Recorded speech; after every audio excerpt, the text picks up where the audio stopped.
Entremos al pecado.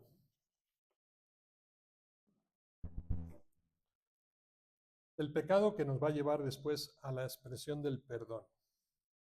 Miren, la primera definición que yo me atrevería esta noche para hacer del pecado es un poco una mirada muy retrospectiva al origen de la creación, obviamente al origen del hombre, que es donde se genera, ¿no?, el pecado original, originante que llamamos, el de Adán y Eva, y que después nos implica a nosotros en una historia de pecado permanente. Y tengo esta frase para definir aquel pecado original, que es aquel que no está en su puesto. Ese es el que peca. Aquel que no está en su puesto. Y vamos a explicar esto. Leemos en el profeta Oseas, capítulo 11, dice: cuando Israel era joven le amé, desde Egipto llamé a mi hijo, cuando le llamaba él se alejaba. Ahí ya tenemos una especie de clave, ¿no? En el sitio donde Dios nos quería nunca estamos. En las páginas primeras que leemos en la Biblia resuena inquietante siempre esta pregunta: Adán, ¿dónde estás? ¿Le suena, verdad? Adán, ¿dónde estás? Habíamos quedado vernos aquí, ¿dónde te escondiste? Primera consecuencia del pecado es huir de Dios, escondernos de Dios. El rey del universo, entiendan bien esta expresión porque no me refiero a Jesús ni a Dios, me refiero a la humanidad, al hombre. Nos hizo reyes del universo, lo puso todo en nuestras manos para que lo gobernáramos. Toda la obra creada por Dios, no sometida simplemente a nuestro servicio. Apenas, por tanto, Él nos hizo reyes del universo, nos entroniza como tales, nos deja encontrar, no nos dejamos encontrar en ese puesto en el que Él nos puso. El hombre no está donde debería. Y este es realmente el pecado, la esencia del pecado. Adán ha ido a esconderse, no se deja encontrar en el momento de la cita con Dios, rechaza, por tanto, el encuentro, rechaza el diálogo, rechaza la amistad y da la espalda al amor. Esta es la expresión pura del pecado, ¿sí? Alejarnos de Dios, romper ese encuentro personal con Él. Analizando un poquito en hebreo, la palabra que traducimos por pecar significa literalmente faltar a la señal, es decir, no hacer blanco. Es como el tirador de arco, ¿no?, que tiene ahí la diana y no aciertas a tu blanco. Sería un poquito la traducción original del hebreo, de lo que nosotros traducimos por pecar, es decir, faltar a la señal que Dios nos ha puesto, que nos ha indicado para mostrarnos el camino, no hacer el blanco, no seguir la ruta trazada por Dios. Y esto no implica solamente un error de valoración, de juicio, sino algo que va mucho más allá de la esfera intelectual, o sea, precisamente una meta no alcanzada, un objeto o un objetivo no conseguido. El que peca no da, por tanto, en el blanco de la propia vida. Echa a perder el proyecto de Dios, el proyecto que Dios tiene sobre él. Y hay otra palabra en el lenguaje bíblico que traducimos habitualmente por iniquidad, awon. Pero esta palabra significa más exactamente desvío, dislocación. Iniquidad significa que la realidad ha llegado a ser lo que no debía ser. Pues aquí, si se dan cuenta, haciendo un poquito exégesis bíblica del Antiguo Testamento, nos precisa mucho cuál es la esencia del pecado. Es apartarnos, desviarnos de Dios, de la voluntad divina. ¿Recuerdan? La primera semana de Cuaresma siempre leemos las tentaciones, el Evangelio de las tentaciones. Algo que me gusta a mí recordar siempre es que, si ustedes se dan cuenta, el diablo no le propone hacer nada malo a Jesús. Todo lo que le pide no solamente es bueno, sino que serán cosas que Jesús haga después. Manda que estas piedras se conviertan en pan y después va a hacer multiplicaciones de panes a muchedumbres, ¿no? Le va a decir, vence Vence la fuerza de gravedad, lánzate de aquí arriba, ¿no? Porque no, tus pies no tropezarán en la piedra, vendrán los ángeles y te recogerán, y con el tiempo él caminará sobre las aguas, ¿verdad? Todo esto te daré si te postras y me adoras. La cuestión es que ya se lo habían dado, ¿no? Era suyo, no tenía que depender del demonio. Si se dan cuenta, la estrategia del diablo es aquello que tienes que hacer en nombre de Dios, mejor hazlo en mi nombre. Le desvía del plan de Dios. Esa es la esencia del pecado, lo que llamamos la iniquidad, dislocación real. Existe también en la Sagrada Escritura una imagen muy expresiva. El pecado es semejante al orín que corroe la vasija del metal. Ezequiel 24, 6. ¿Sí? Así es el pecado, corroe, ¿sí? El metal corroe nuestra vida. ¿Qué quiero decir con esto? Que el pecado no es solo una falta contra Dios, contra Yahvé, sino contra el mismo individuo que la comete. Es decir, es un mal que nos estamos infligiendo nosotros mismos porque terminamos destruyéndonos. Y es una dimensión del pecado que tardamos mucho en reconocer que se produce. ¿Sí? Nuestra propia destrucción. Y ese es el objetivo marcado por el demonio. Primero nos aparta de Dios, consigue el primer objetivo, que es privarnos de la gracia, que es la que nos va a hacer vencer, obviamente, y una vez que nos ha privado de la gracia, destruirnos.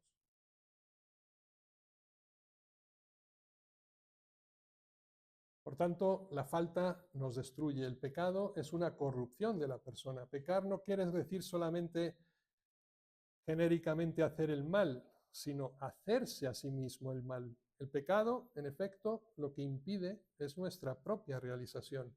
Es lo que va contra nosotros, es lo que desfigura nuestra identidad. Nos odiamos más de lo que creemos.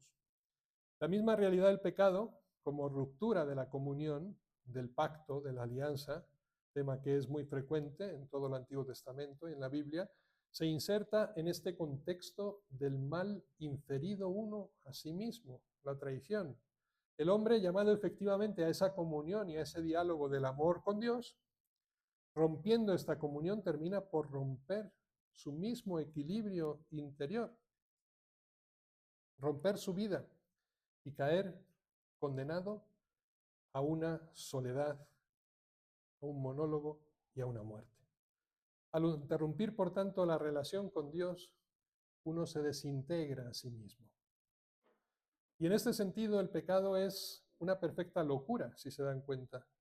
Y por esto el pecador se le define sin muchos miramientos con la palabra necio. Es un necio. Recuerden Deuteronomio 32, 6. Así pagáis al Señor, pueblo necio e insensato. La necedad, que nos ataca a nosotros mismos. Pecador es, pues, aquel que se hace necio y que se provoca complicaciones voluntariamente. Ahora bien, el pecado no solamente nos va a afectar a nosotros, sino que va a afectar a la sociedad entera, a toda la comunidad. Recuerden Caín y Abel. Caín ofrecía al Señor dones de sus frutos del campo y Abel ofreció las primicias de su grasa de las ovejas. Ahora bien, ¿qué pasó? Que el Señor se fijó en Abel y en su ofrenda, pero no apreció la ofrenda que le hizo Caín. Por lo cual Caín se enfurece, anda abatido, ¿no? Y se aleja de Dios. Se siente ofendido por Dios. El Señor le dice a Caín, ¿por qué te enfureces y andas abatido? Cierto, si obraras bien, estarías animado, pero si no obras bien, el pecado acecha a tu puerta. Y aunque viene sobre ti, tú puedes siempre dominarlo. Caín entonces le dice a su hermano Abel, vamos al campo. Y cuando estaban en el campo, Caín atacó a su hermano Abel y lo mata. El Señor dice a Caín, ¿dónde está tu hermano? ¿Recuerdan primera pregunta que hacíamos antes? Adán, ¿dónde estás? ¿No? Aquel que no está en su sitio, que no está en su puesto. Y ahora la pregunta es por el hermano. ¿Sí? Abel, ¿dónde está tu hermano? Caín, perdón, sí. Respondió Caín, no lo sé. ¿Soy yo acaso el guardián de mi hermano? Yo creo que esta interrogante resuena en todos nuestros corazones y debería de ser permanente en la situación de cada día que nos toca vivir, ante tantas necesidades que encontramos en nuestro camino. ¿No creen que Dios nos pregunta diariamente, ¿dónde está tu hermano? La parábola del buen samaritano, ¿la recuerdan? ¿No?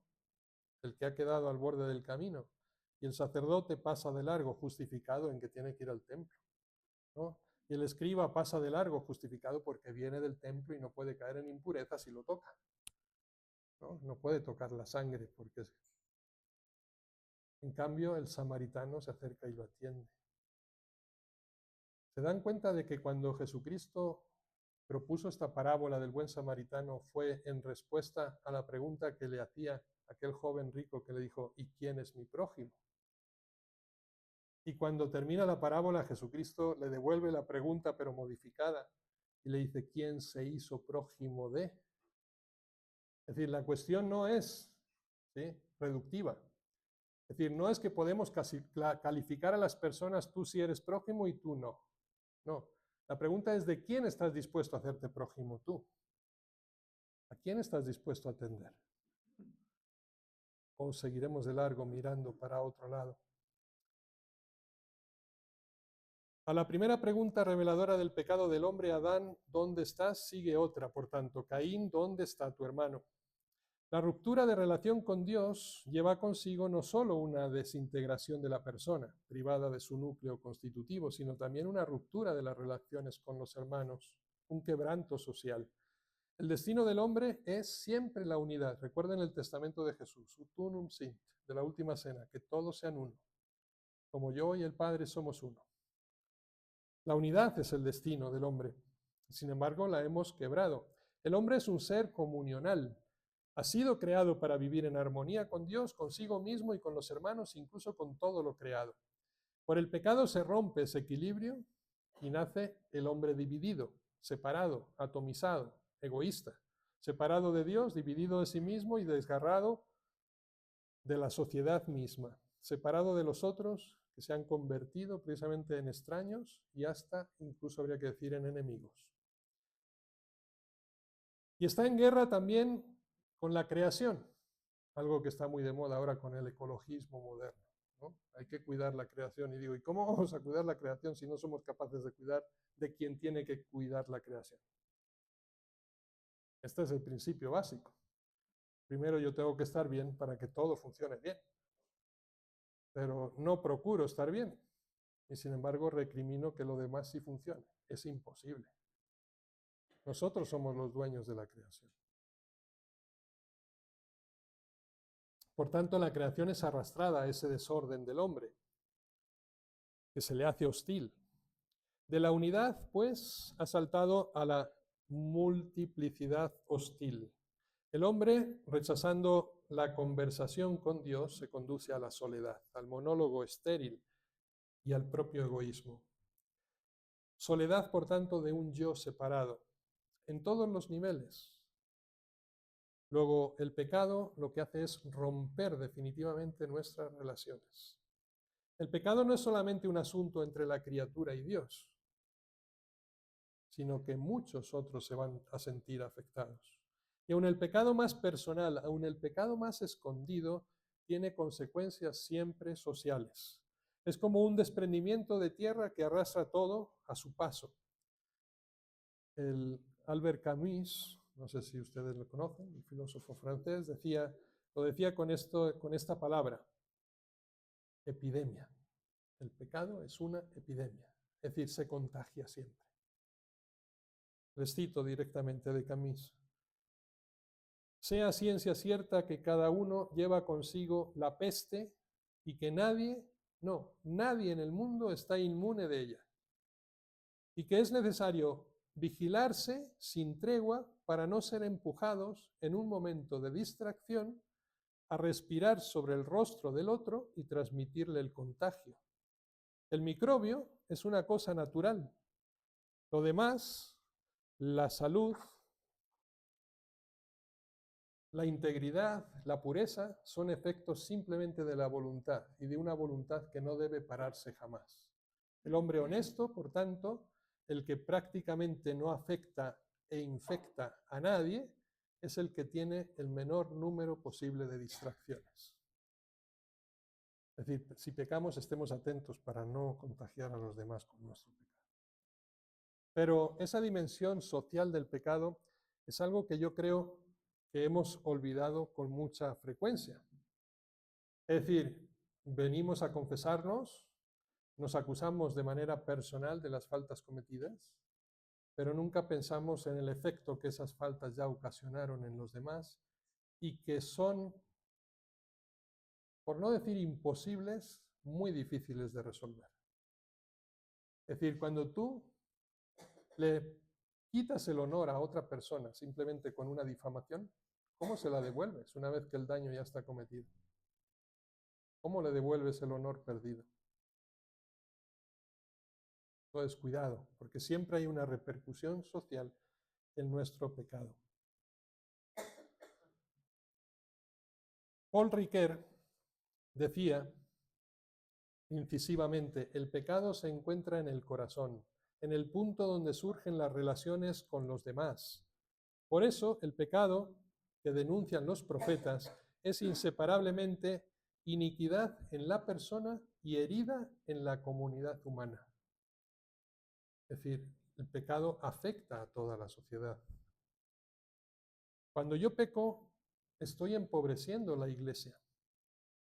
Toda la iglesia peca conmigo. Y cuando yo soy santo, toda la iglesia se santifica. Esta es la clave. Y esta es también nuestra responsabilidad a los ojos de Dios. En alguna ocasión, los días pasados, yo les hablaba en las homilías de la Eucaristía de la importancia y también de cómo pocas veces caemos en la cuenta del pecado de omisión.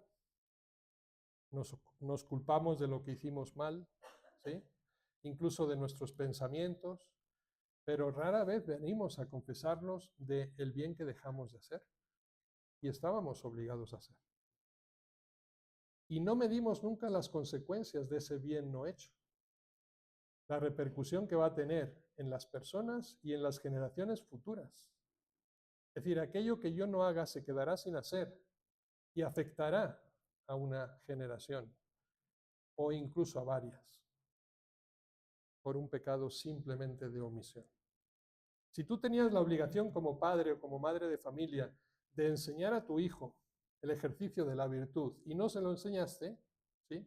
Obviamente él va a crecer con esa carencia y con esa deficiencia, que le va a inducir, obviamente, no solamente a no ser perfecto, sino a incurrir en el error y consecuentemente en el pecado. ¿Quién es el culpable? ¿Tu hijo porque pecó o tú porque no le enseñaste a ser bueno? Y a evitar el pecado. Ese es el pecado de omisión, ¿sí? Y vemos una vez más esa repercusión que el pecado tiene precisamente en las personas. ¿Estamos bien? ¿Qué piensa Dios del pecado? ¿Cómo actúa Dios frente al pecado? Volvamos a la historia de Israel, ese Israel rebelde. Ya estoy harto de este micrófono. Me duele la mano de apretarle así. Ese Israel rebelde. Dice el Señor, no estará airado mi semblante contra ustedes, porque soy misericordioso. No guardo rencor para siempre, tan solo reconoce tu culpa. Jeremías 3. Tan solo reconoce tu culpa. Y ahora, la pregunta que nos solemos hacer, una vez que hemos diseñado nuestro pecado personal, nuestro pecado social, nuestro alejamiento de Dios, cada uno identifique su propia falta, ahora, ¿qué piensa Dios de ti después de haber incurrido en el pecado? ¿Cómo te va a volver a mirar de nuevo? ¿Cómo te verá? ¿O cómo te tratará? Esta es la pregunta de fondo, después de haber cometido pecado, después de haber roto nuestras relaciones de amor con Dios. Es normal que afloren estas preguntas. También David, y aquí voy al Antiguo Testamento, se las planteó después del crimen cometido y que le fue echado en cara crudamente por el profeta Natán. No voy a repetir el pasaje, creo que todos lo conocemos, esa parábola bonita del corderillo, ¿no? Que le plantea Natán a David para que se den cuenta de que a pesar de todas las mujeres que tuvo, ¿no?, se aprovechó de la única de su general. Pero no contento con haber cometido adulterio con la mujer del prójimo, cuando se queda embarazada quiere tapar el problema. Y entonces lo que hace es llamar al general para que venga a su casa, que se pase unos días con su esposa y que se piense que el hijo es suyo. Pero claro, el general, que era fiel al ejército, dice: yo no voy a estar disfrutando de mi familia y de mi hogar mientras el ejército está dando la vida en el frente. Así que se quedó de guardia en el palacio del rey. Nunca fue a ver a su mujer. ¿Qué mejor idea se le ocurre a David que decir: bueno, pues habrá que acabar con él para poderme quedar con su esposa?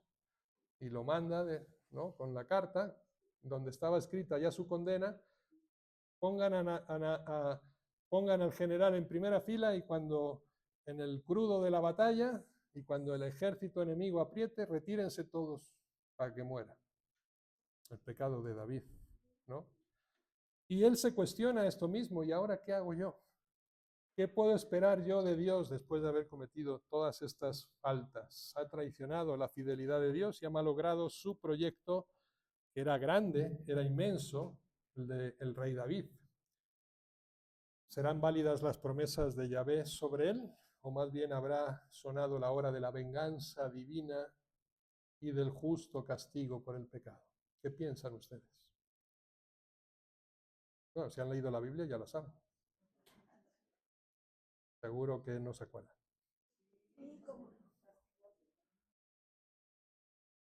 Fíjense, parece indicar que la segunda hipótesis es la válida, ¿sí? Pero me van a esperar mi interpretación, ¿sí? No caigamos en la tentación fácil de decir la venganza de Dios. Lo cierto es que el niño nacido de Betsabé murió. El fruto de aquella violación murió. Y como si esto no bastara, el otro hijo, Absalón, se vuelve su enemigo y le va a combatir a muerte. Le va a quitar el reinado, va a pretender quitarle el reinado. Ahora bien, recuerdan, ¿no?, la secuencia de la lucha entre David y su hijo Absalón, ¿no? Pero él hace una recomendación a sus soldados y dice: por favor, si cae preso, no lo maten, ¿sí? No quiero matar, no quiero que la sangre de mi hijo esté en mis manos. Pero va a ser su propio comandante, Joab, el que va a coger un arco. Recuerden el pasaje cuando Absalón va huyendo en el caballo y se queda atascado en un árbol, ¿sí? Se queda colgado en el árbol. Y no se le ocurre al comandante otra cosa que coger 3 flechas y clavárselas en el corazón. Y manda 2 emisarios todos felices para que vayan al palacio del rey a darle la buena noticia de que su enemigo ha sido vencido. ¿Y qué pasa con David cuando escucha la noticia? Empieza a llorar de pena. Era su hijo. Es decir, podemos ver venganza por parte de Dios en la sucesión de los acontecimientos. Si hacemos una lectura ligera, posiblemente sí. Yo creo que sería falsa. Es decir, creo que las consecuencias de los acontecimientos son por nuestro pecado, por nuestro error, no porque Dios lo quiera así y lo haya diseñado así, sino porque nosotros hemos invertido la historia. Y aquello que estaba destinado a ser una bendición se vuelve una maldición para nosotros mismos y para nuestros herederos, para nuestros propios hijos. Hijo mío, Absalón, hijo mío, Absalón. ¿Quién me diera haber muerto en tu lugar, Absalón, hijo mío, hijo mío? 2 Samuel 19. En este momento, David descubre, fíjense, ¿cómo se da cuenta cómo Dios te trata después de haber pecado? Dice: en este momento David descubre la respuesta de Dios a su pregunta angustiosa. No se trata ni de cólera ni de venganza. En realidad, más allá del descorazonamiento y del miedo frente a lo que ha sido la perversidad del hijo, reencuentra en sí mismo algo mucho más profundo: el poder creador de bondad y de misericordia, de sentimiento de infinito afecto por la persona amada. Aquí, para el rey, la conclusión resulta más bien simple. Dice: si yo, que soy tan malo, miserable y mezquino, estoy dispuesto a ocupar el lugar de mi hijo después de todo lo que me ha hecho, con tal de poderle devolver la vida, con mayor razón Dios lo hará conmigo. Jesús lo dirá después en el Evangelio: si ustedes que son malos saben dar cosas buenas a sus hijos, ¿qué cosa no dará vuestro Padre Celestial cuando se lo pidan? El que es Padre, que es amor infinito, ciertamente me ha perdonado, ha borrado en su corazón mi vergüenza y mi infidelidad. Esto es hermoso, es decir, cómo Dios nos ve después de haber pecado. Recuerden la parábola del hijo pródigo, ¿no?, que escuchábamos hace poco en la liturgia eucarística. Ese abrazo, esa ternura del Padre, ese amor infinito por el Hijo que retorna. Y esta debe ser nuestra Cuaresma. Primero, tomar conciencia de nuestro pecado, de las consecuencias que esta ocasiona en nuestra vida, en la sociedad, en el mundo, la ruptura de nuestra relación con Dios, pero un Dios siempre dispuesto a perdonar.